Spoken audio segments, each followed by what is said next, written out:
I was just wondering, James, what did you learn throughout this project? And then how did your, I guess, maybe Midnight Sun sort of morph into this as well? How did that help? But how did one project feed the other, I guess, James?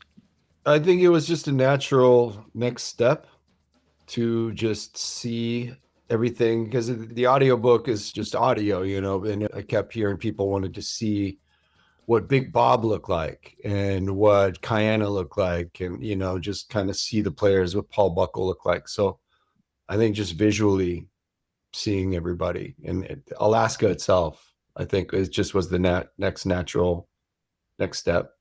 And for you, Kahlil, was this project sort of in your brain since maybe 2019 or 2020, or how did this project come about, and how long did it take for you to pretty much develop it?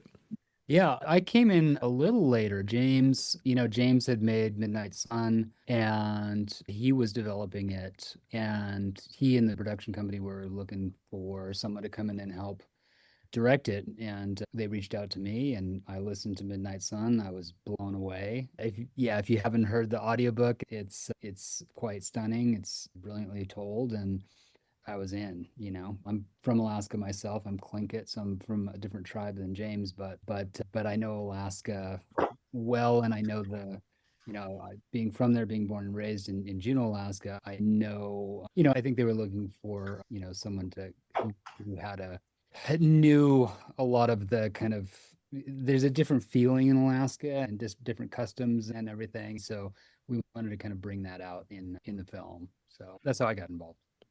Before you guys actually even start shooting the documentary, was there a lot of pre-getting to know each other and prep? Can you guys talk about the preparation towards actually making the documentary? Or maybe did you guys just go into the project without all these months of getting to know each other? How did that prep before go for this project? I mean, we prepped for over a year. So James and the team and I were in discussions about what this, very early on, going over the creative, what visual approach we were going to take. And so I think we were working on it for about a year and a half before we actually started shooting. And so James and I got to know each other quite well, mostly virtually, as is the case these days. James, when you're starting regarding your investigation or your just link to Teddy and learning more about him, that's you starting as far as your investigation goes. But as the years progress, I'm just wondering how it's evolved. Where do you stand now? And what does it feel like to have something like Blood and Myth actually going to be part of just a big mainstream in about a week? That must mean a lot to you personally, but just wondering where you are now, emotionally now, before when you started this project years ago. Yeah, when I first started this project, I just was, I'm not a journalist, I'm just a guy, I'm just a dude, I play music. And so I was trying, it was all just new territory for me. I figured I'd try something new and just put my best foot forward. Before I made this, I didn't even realize everything that was in all the evidence and court audio and all the photos and everything that existed. I just knew that it was a good story. So, I mean, how am I different before and then? I guess I just know a little bit more. I guess I know the story very well now, inside and out. Making Midnight Sun and then Blood and Myth, you have to go over everything with a fine-tooth comb. And so the minutia of the story itself, I figured, I had a lot of questions answered that were just personal curiosities of mine and just getting into the process of research and filling out a FOIA and going out to the courthouse and getting all the evidence and combing through it for hours. Yeah, I'm a little nervous, I guess. It's a week out before this thing gets released, and I know I can't make everybody happy, but I do know that I did try my best and I had a great team behind me, with Citizen Jones and Kahlil and all the other producers and the crew, and had a great team. So I feel really strongly about it just because of the caliber of the crew we had and what we managed to capture. I took Kahlil, we got the crew up all the way up into Alaska, to Anchorage, to Kotzebue, up the Arctic Circle, to the small village of Kyanna, 400 people.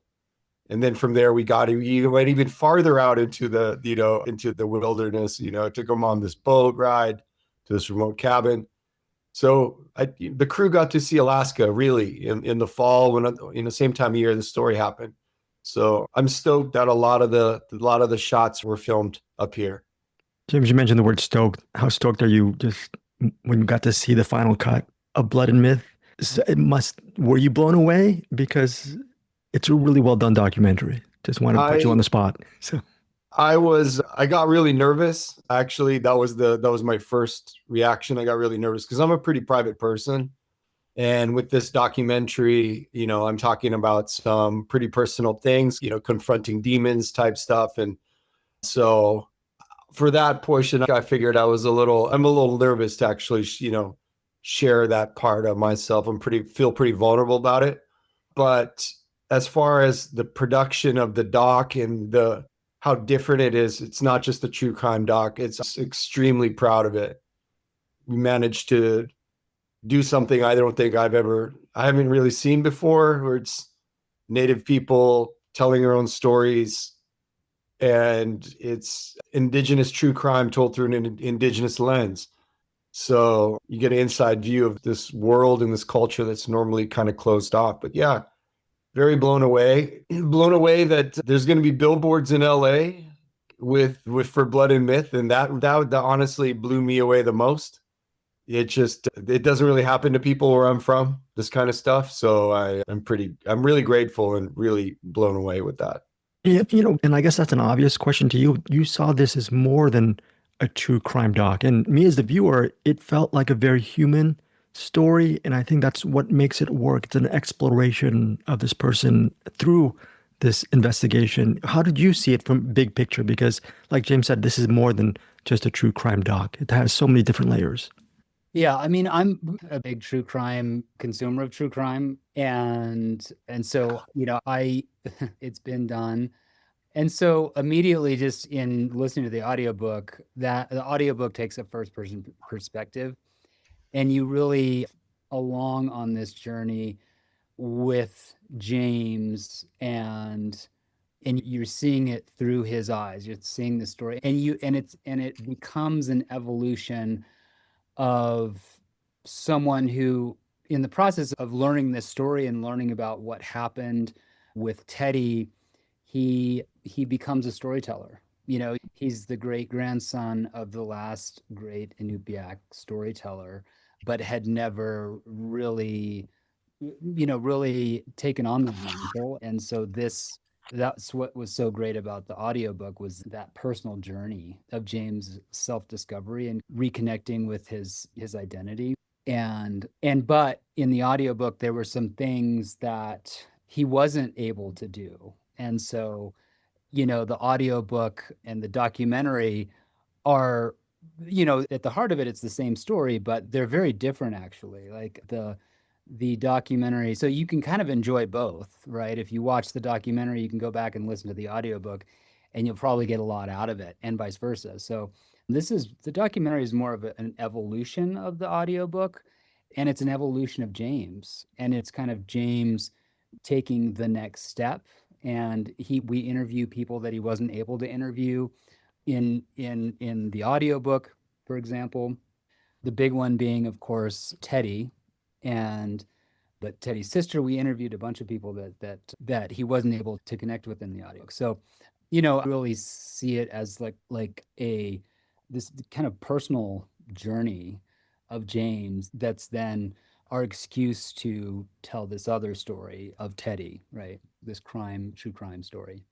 Kahlil, regarding the interview with Teddy, you as a documentarian, as a filmmaker, do you put a lot of pressure on yourself as far as that interview, or do you let things you talked about evolve organically, meaning not to push the narrative, push the story? I really enjoyed it felt really organic to me as opposed to pushing a headline or a story, and I think that's what I really appreciated about the doc. Can you just talk about that fine line, which I think you do a really good job with?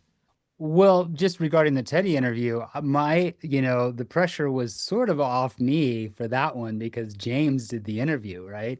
But we did a lot of prep. Of course, we did months of prep and kind of figuring out what, first off, how are we going to get an interview with Teddy? Like we knew that and this was like a years long process to get this interview with Teddy, just to convince him to trust us, And so, but the interview itself, James and I, we brainstormed, we put our heads together to write the interview questions more or less, And then when we went in, it was kind of all on James. And so you'll see in the interview, James, right, was like, maybe James better tell this story because, it was years in the making, this interview, but he's like sweating. And James, what was that like? Yeah, I was terrified. It was a lot of pressure. Yeah, my hands were sweating, my belly was sweating. Yeah, I was very nervous. It was like, yeah, I've been trying to speak to him for over 8 years at that point. And there he is right across the table from me. I got 3 cameras on him, and it's our 3rd trip to the prison, so yeah, it was really intense. It was really intense. Yeah, it was intense, but you did a great job. Oh, thank I've actually, I've been on the other side. I've interviewed people I've wanted to interview for years, and I'd like to think I did an okay job, but there are times when I folded because I was so nervous. You didn't seem nervous. How were you in that? How were you able to overcome your nervousness and actually be in that space? Because I was talking about Kahlil, but not pushing things. You didn't push things either. You just let things evolve normally. So. Yeah, I don't know. I was floating in the corner looking down, watching myself talk. I was completely no, I'm not quite sure how I got through that. I was extremely nervous, and you could hear it in my voice. My throat's really tight. Like I feel like it's kind of constricted. I'm genuinely curious and genuinely interested in what he had to say. So I was happy to let him tell his side of the story and what his experience was. And he has a very intense energy, a very intense charisma about him. He's a preacher in jail now. So he is very well read, and he was quoting scripture left and right. And it felt very like prophetic, but at the same time, almost like a shaman. He knew all these old Inupiaq stories and these references to these old Inupiaq shamans. And he would reference this one Bible verse and then reference our Inupiaq shaman Manila, all in the same breath. So it had this like Santeria kind of vibe to it, where it was a mix of Christianity and a native tradition, but but in his words and the way he was speaking, so there was a lot. It was hard to decide what to keep and what not to keep, because there was some pretty interesting stuff he was saying in the prison. And we only had so much time with him. There was a time limit. We were only allowed, an hour and a half or so, 2 hours, I think, at the most. So, but, Goose Creek Correctional Facility was very accommodating, very professional. All the guards were very, great. So I was really happy about that, because when you bring all the gear into the place to the interview, you can't go back and forth if you forget something. And so we had to make sure we had everything we needed by the time we got the camera set up, and there was nothing else we could have. If we forgot something important, it would have been, ruined. So it all lined up. And so. Yeah, just final couple. It was an hour and a half, including setup and breakdown of the set. That's it. So Yeah. like just threw everything down, like got the cameras framed up, and then we like bring them in. Yeah. So, yeah, there was definitely a ticking clock. Yeah. Speaking of ticking clock, final couple questions. Kahlil, first of all, regarding filmmaking, when people want to or have dreams of becoming a director or a documentarian, what do you think is the most overlooked aspect as far as what you do as a craft that a lot of people venturing into this form maybe overlook, or maybe you even overlooked when you started and you would like to spotlight, like, don't forget this step. You know what I'm saying? So.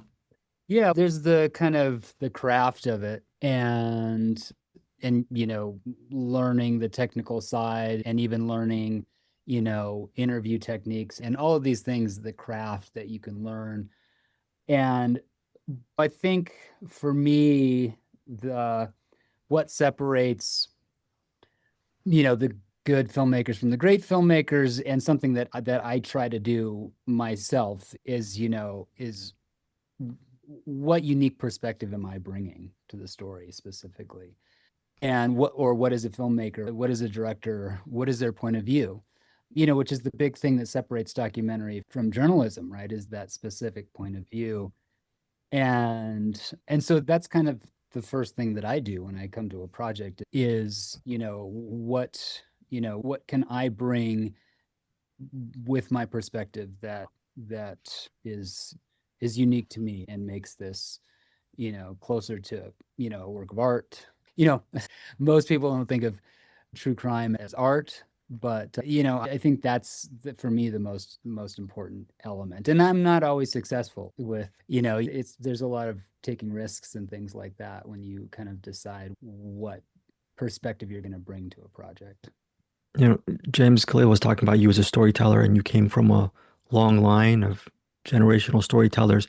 During your time with this, with Midnight Sun and Blood and Myth over the years, have you been able to reflect on your growth as a storyteller, or did you see a mirror where you realize who you were as a youth and your passion for storytelling? I mean, I'm wondering if not just your growth as a storyteller, but did it connect you to why you wanted to create stories in the first place, like back to those origins, so. Yeah, what took me to storytelling was the decline of the music industry, honestly. I wanted to play music, and it was the worst time in history to want to play music. Was soon as with streaming and everything, it just doesn't pay what it used to. And so with storytelling, I wanted to try something new, just something else. And I was a bit reluctant at first, but realized, you know what, this is actually really fun for me. I really enjoy it. And it didn't really feel like work, it was like this would be a project I'd work on, banker's hours. I'd do 10 to 4 and then, eat some dinner, hang out. But then, after, 8 o'clock, I'd find myself with the papers and the maps and the research, just geeking out on the research of it all. So, that's probably maybe the biggest growth I've seen is just realizing that it's a slow haul, and doing the research is really big, looking for those gems in the research, and allowing myself to be patient. And I think that's really the key is just patience. I put out Midnight Sun in 2019 with Isaac Kestenbaum and Josie Holtzman, and been out with the idea that maybe someday this would be made into a movie, into a documentary. And we've been working on this doc. I was approached to maybe do this doc maybe about 5 years ago now. So it's been about 5 years in the making, and now it's here. It's going to be here next week, and it's very exciting. So yeah, slow and steady wins the race, I'd say. So yeah, thank you guys so much for your time. And Sophia said one more question, and very quick question for you, Kahlil. You mentioned some people say that true crime is not an art. I'm thinking you might slightly disagree with that. So when people watch your work and say, wow, true crime really is an art, or documentary really is an art, what other true crime documentary possibly would you point them towards to support that argument that true crime actually is an art? Can be cinematic, and it can, so. What other? Oh, well, I'm watching the Yogurt Shop Murders. Definitely check that out. That's a true crime doc series that is excellent. So, in fact, I think I need to watch the latest one just dropped. So, I need to get caught up. Well, thank you guys so much, and congratulations to both of you for Blood and Myth. Hey guys, thanks so much for watching this video. For more movie and television reviews and interviews, please subscribe to my Deepest Dream channel. Like, comment, share, subscribe. And as always, thanks so much for your support. Take care.